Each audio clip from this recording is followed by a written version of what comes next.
පසුගියදා අපිට අහන්න ලැබුණා මේ අප්‍රේල් 29 වෙනිදා නේද? කොටහේන පැත්තේ අවුරුදු 10ක පාසල් දැරියක් දිල්ෂි අම්ෂිකා. එයා මහල් නිවාසයකින් පැනලා එකෙන්නේ සියදිවි නැසාගෙන. හරිම කනගාටුදායක සිද්ධියක්. හරිම කම්පනාකාරී සිදුවීමක්. ඉතින් අද අපි මේ ගැන ටිකක් ගැඹුරින් කතා කරමු කියලා හිතුවා. විශේෂයෙන්ම මේ දැරියගේ අම්මා මාධ්‍යයට කරපු හෙළිදරව්වක් තියෙනවා. ඒක පදනම් කරගෙන ඒකත් අපේ අරමුණ තමයි අම්මා කියන විදිහක මේ ඛේදවාචකයට හේතු වුණා කියලා යා විශ්වාස කරන අර සිදුවීම් දාමය.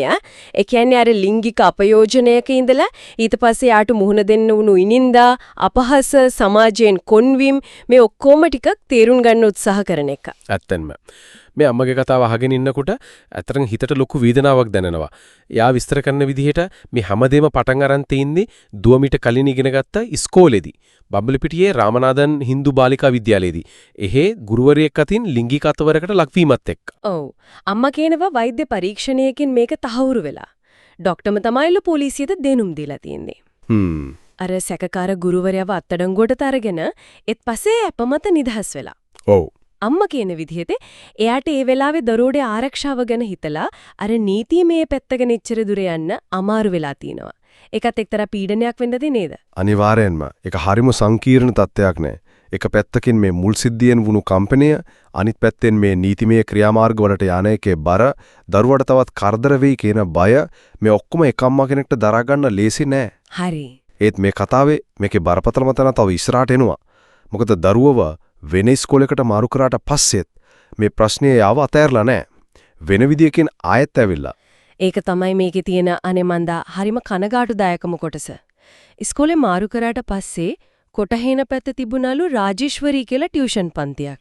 එතනදී ශිවනන්දන් කියලා ගුරුවරයෙක් බබරවාරි 15 වෙනිදා අර මුල් අතවර සිද්ධිය මුළු පන්තියම ඉස්සරහා මතක් කරලා ඔය පොලිස් කේස් එකක් තියෙන ළමෙක් ආයේ පන්තියට එන්න එපා වගේ දෙයක් කියලා මේ දරුවව ප්‍රසිද්ධියේ නින්දාවට පත් කරලා. හරිම දරුණුයි. අම්මා කියනවා මේ ගුරුවරයා දේශපාලන වැඩවලට සම්බන්ධයි කියලා. ගිය පාර ඡන්දෙට තිල්ලලා පෙරදුන ආයෙත් ඉල්ලන්න ඉන්නවා වගේ කතාවකුත් කියනවා මේ. මේ වගේ දෙයක් කරන්න පුළුවන්ද? මෙතන වෙන්නේ සමහර විට අර මුල් කම්පැනිටත් වඩා දරුණු දෙයක්. ඒ තමයි වින්දිතයව ප්‍රසිද්ධියම කැලලක් තියෙන කෙනෙක් විදියට ලේබල් ගහන එක, එයාගේ අනන්‍යතාවයට හානි කරන එක. බලන්න නව යෝන් වියේ ඉන්න ළමෙක්ට යාළුවන්ට පිළිගැනීම කියන්නේ හරිම වැදගත් දෙයක්. ඔව්. එහෙම වෙලාවක ගුරුවරයෙක් වගේ බලයක් තියෙන කෙනෙක් අතින් මෙහෙම ප්‍රසිද්ධිය ලැජ්ජාවට පත් කළාම අනික කලින් කම්පනයක්ුත් තියෙද්දි ඒක දරා ගන්න හරිම අමාරු මානසික පීඩනයක්. මේකට කියන්න පුරුවන් ද්විතීක වින්දිත භවයට පත් කිරීමක් කියලා. ඒ කියන්නේ හරියට තුවාලෙට තව පාරක් ගැහුවා වගේ නේ. ඒ වගේ තමයි හරියටම. එතකොට ඒකෙන් පස්සේ මොකද උනේ? අම්මා කියන විදියට අර ටියුෂන් පන්තියේ සිද්ධියෙන් පස්සේ අලුත් ඉස්කෝලේත් මේ කතාව පැතිරිලා. ඔව්. ඒක තමයි ඊළඟට වෙලා තියෙන්නේ. අම්මා කියනවා අලුත් ඉස්කෝලේ පන්තියේ ළමයි මෙරව කොන් කරන්න පටන් අරන්. කතා නොකර ඉඳලා සම්පූර්ණයෙන්ම තනි කරලා. අනේ. යෞවන වයසේ කෙනෙක්ට සමාජයෙන් ප්‍රතික්ෂේප වෙනම කියන්නේ ඒක හරීම දරුණු අත්දැකීමක්. තමන් වටින්නේ නැහැ, තමන් වැරදි වගේ හැඟීම් එනවා. මේක මේ විෂාදයේ වගේ තත්වයන් තවත් දරුණු අතට හරවන්න හේතුවක් වෙනවා. ඒක ඇත්ත. ඉතින් අම්මා හිතන්නේ අර ටියුෂන් පන්ති ගුරුවරයා තමයි දුවට සමාජයේ ගැවසෙන්න බැරි තත්වයක් හැදුවේ කියලා. මේ හැමදේම එක්ක අම්මා හරිම තදින් කියන කාරණයක් තියෙනවා. ඒ තමයි එයාගේ දුව මානසික රෝගියෙක් නෙවෙයි. එයා දක්ෂ ළමෙක්. එයාට සිංහල දෙමළ භාෂා දෙකම හොඳට පුරවල්ලු. නැටුම් සින්දු කියන නාට්‍යවලට එහෙම දක්ෂතා තිබිලා තියෙනවා. ඉගෙනීමට සාමාන්‍ය උනන්දුවක් තිබුණත් විභාගවලට එහෙම හොඳට ලෑස්ති වෙලා ඉඳලා තියෙනවා. ඒක ඉස්මතු කරන එක ගොඩක් වැදගත්.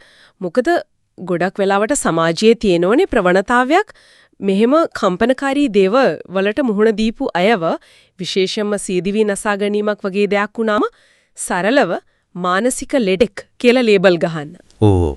නමුත් අම්මා මෙතන උත්සාහ කරන්නේ එයාගේ දුවගේ සම්පූර්ණ චරිතය, එයාගේ හැකියාවන්, එයාගේ ජීව ගුණය ඒ ඔක්කොම මතක් කරන්න. එයාව නිකම්ම වින්දිතෙක් හරි ලෙඩෙක් හරි කියන රාම්බුවට දාන්නේ නැතුව සම්පූර්ණ මිනිසෙක් විදියක අපිට පෙන්වන්න. අවසාන වශයෙන් අම්මගේ ඒ ආයාචනය ඒක හරිම සංවේදී. යා කියන්නේ මගේ දුව වරදක් කළේ නෑ. වරදක් උනේ එයාට.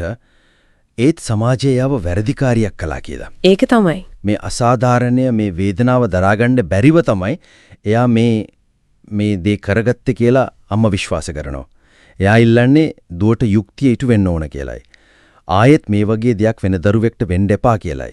ඔව්. අර ජීවිතේ එක්ක සෙල්ලම් කරන වින්දිතයන්ට ලේබල් ගහන ක්‍රමයේ ගැන එයා ප්‍රශ්න කරනවා.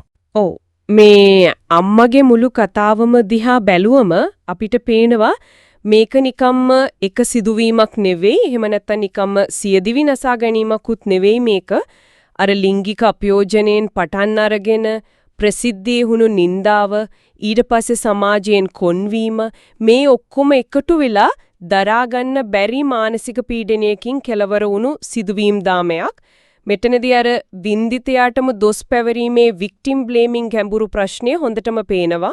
එහෙමනම් මේ කතාව අවසානයේදී අපි හැමෝටම ඊතන දෙයක් ඉතුරු වෙනවා. ඒ තමයි වින්දිතයෙක්ට විශේෂයෙන්ම ජීවිතේ පටන් ගන්න වයසින ළමයෙක්ට සමාජයෙන් එල්ල වෙන අපවාද, ලේබල් ගැසීම්, කොන් කිරීම මේවා කොච්චර දරුණු විනාශකාරී බලපෑමක් කරන්න පුරුණද කියන එක නේද? ඒක නේ අපිට ආයෙසරයක් හිතන්න ඕන.